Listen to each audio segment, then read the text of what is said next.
Welcome back to another amazing video, everybody. As always, it's a blessing to be here, and welcome to UL Exchange channel. But that being said, guys, today's video we'll be talking about Ripple XRP and why do they only hire people or put people in positions on their board that have connections to banks or treasury and the history, and you won't believe why they do it. And we'll get into the people that are on the board as well, and see what are the reasons that Ripple is truly infiltrating this system, this technological system, infiltrating the banks, and trying to figure out the key to understanding what people to have on your side to make sure this crypto prospers. By that being said, guys, I'm not your financial advisor. I'm just here to present you the truth and the facts. You make the final decision at the end of the day. So let us just get started. We'll just be investigating the leaders and the people that are on the board of Ripple today. So nothing crazy, okay? It is crazy, but we're not going to get into anything other than this today. So meet our leaders. Ripple is proud to have a strong bench of leaders across our executive team and board of directors. So we all know the CTO, Chief Technology Officer David Schwartz, and the CEO Brad Garlinghouse. We continue on to see Christina Campbell, Monica Long, which is the GM of Ripple and Chief Financial Officer, CFO. We have the CBO, which is Eric Van Miltenberg, and then Christine Hollers, which is the SVP of People, Places, and Communications. Then we have a couple more.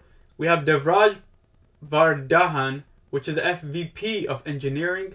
We have SVP of Corporate Development, Eric Jack, and then Store Aldity, which is the General Counsel, and Brian Britswhistle, which is the SVP of Marketing and Design.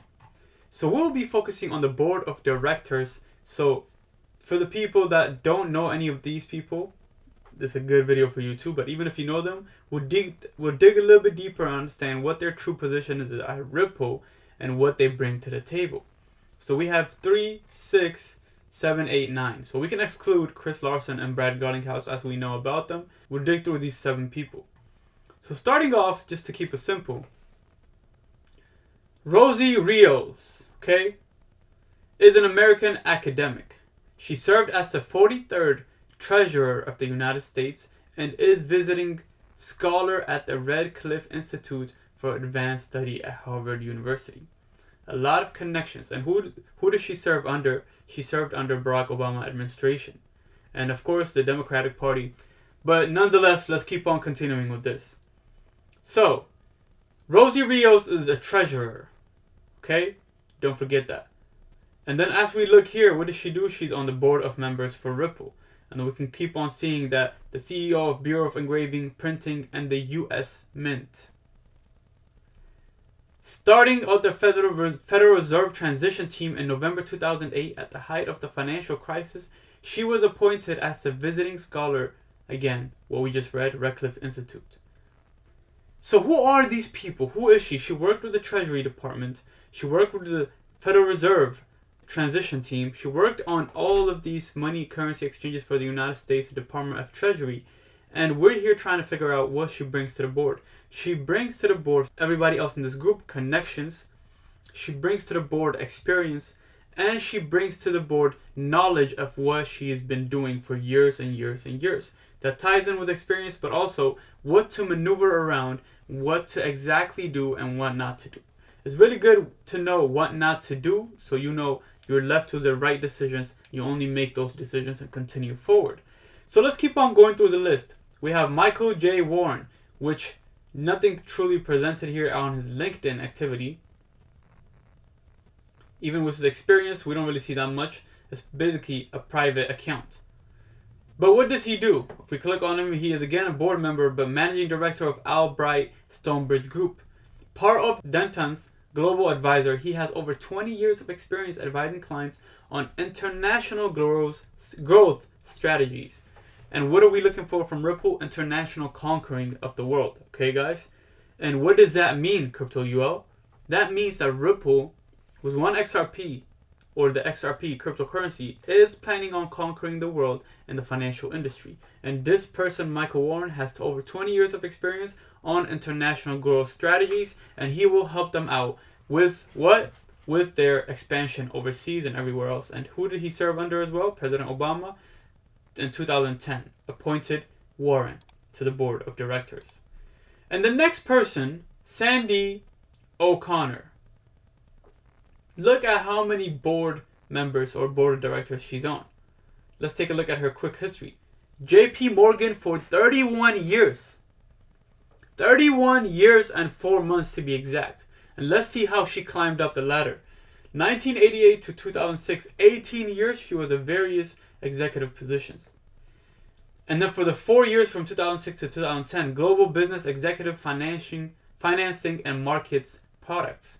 Global Head Prime Services, Treasurer, another keyword, for 2 years, and then CRAO, which is the Chief Regulatory Affairs Office.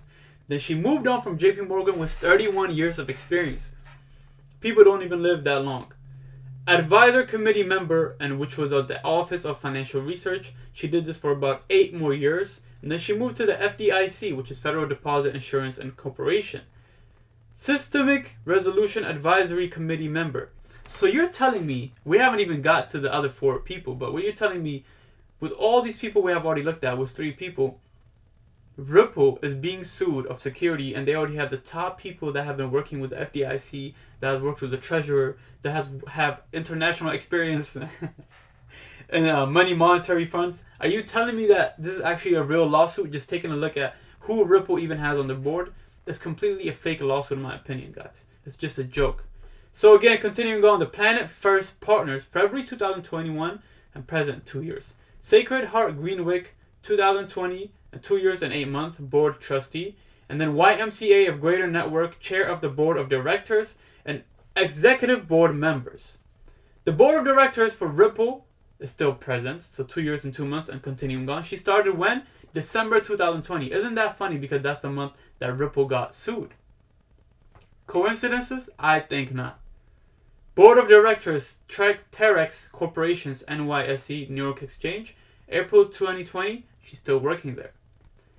Board of Directors, BNY Mellon, December 2021, she's still working there. So concurrently, she is currently working at 1, 2, 3, 4, 5, 6, 7, right? She's currently working at 7 places, which 4 or 5 of them, or 6 of them actually, being the board of director or executive board member. Sandy O'Connor has a lot on her hands, and I'm telling you guys, even though it looks like she's working at all of these places, even though she is, her main focus is to make sure Ripple is world spread across and has eyes on the prize. Let's move on to the next person, which is who? Which is Craig Phillips. Craig Phillips, if we take a look at the leadership, is also another board member at Ripple. Brings over 35 years of private and public sector leadership experience to Ripple. So that private part hit me a little bit in a different way. That means that they have the private ledger. And that doesn't mean just because he came from a private place or he has experience in private leadership in the public sector, that doesn't mean immediately they're the private ledger. But from what I have seen, from the extensive research that I've been put in, and having held senior role at BlackRock, Morgan Stanley, and Credit Suisse, there's definitely a black private ledger. Most recently, Craig served as a counselor to Secretary of the Treasury Stephen Mnuchin, where he oversaw domestic finance. In that capacity, he led the policy development for the Regulatory Executive Order 13772. What is the Executive Order 13772? Okay, let's dig into it. Simplified, it's a core principle for regulating the United States financial system and an executive order signed by the United States President Donald Trump on February 3rd, 2017. So, you see his extensive list of experiences as well. February 1984, for over 10 years, he was working with Credit Suisse as a managing director. And then another managing director role for Morgan Stanley for 12 years. And another managing director role for BlackRock for 8 years and 10 months. and then counselor to the Secretary, United States Department of the Treasury, which correlates with Rosie Rios, for 2 years and a half, and then founder and CEO of Stonelight Ridge Consulting Group, LLC, for 2 years and a half.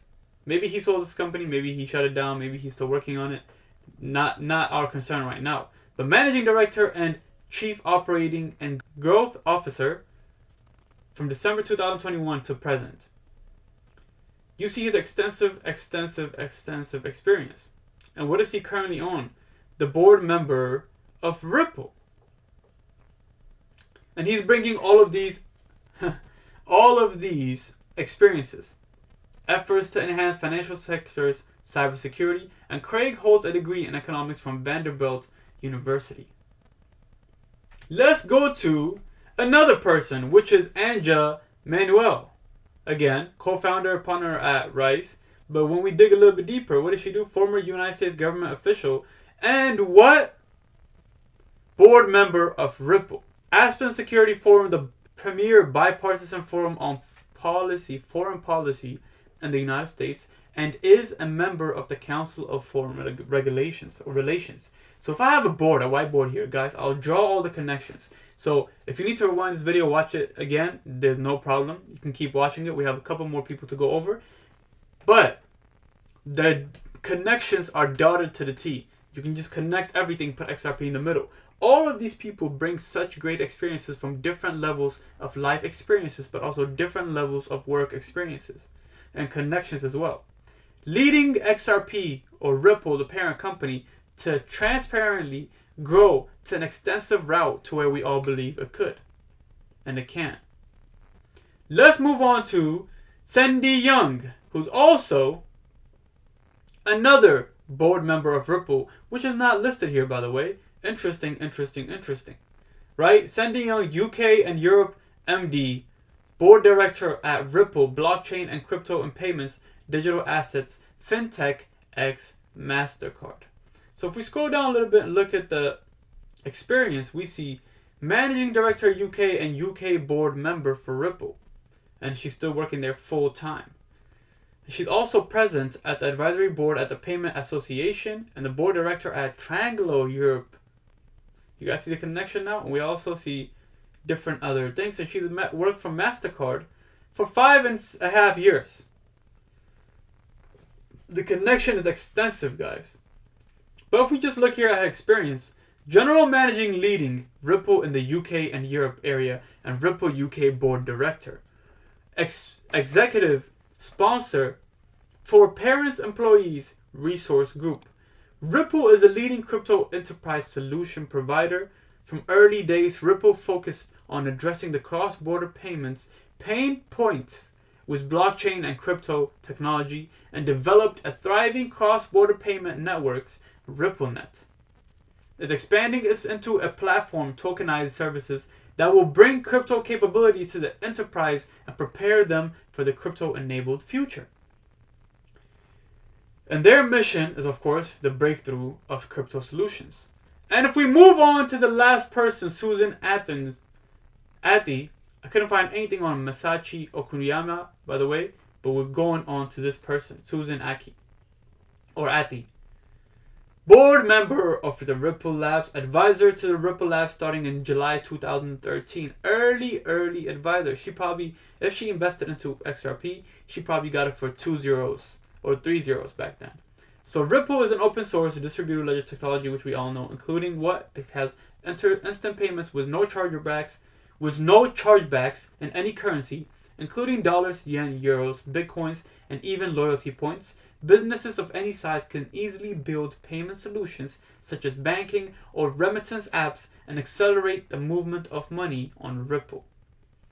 We literally have looked at almost every single person on the board of members for XRP or Ripple, the company. This is a light dive.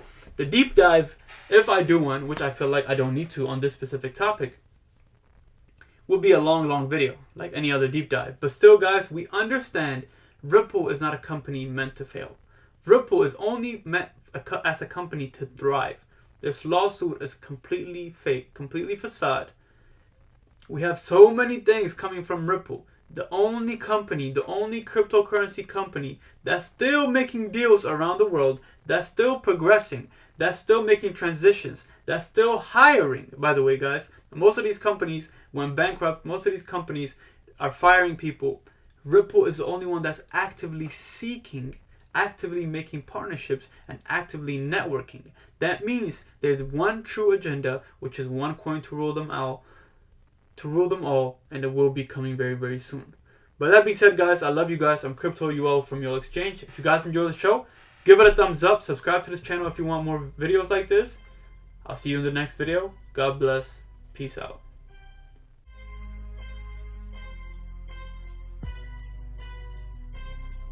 As I walk through the valley of the shadow of death, I take a look at my life and realize there's nothing left. Cause I've been blasting and laughing so long that even my mama thinks that my mind is gone. But I ain't never crossed a man that did deserve it. Me be treated like a punk, you know that's unheard of. You better watch how you talking and where you walking, or you and your homies might get lined in chalk. I really hate to trip, but I gotta low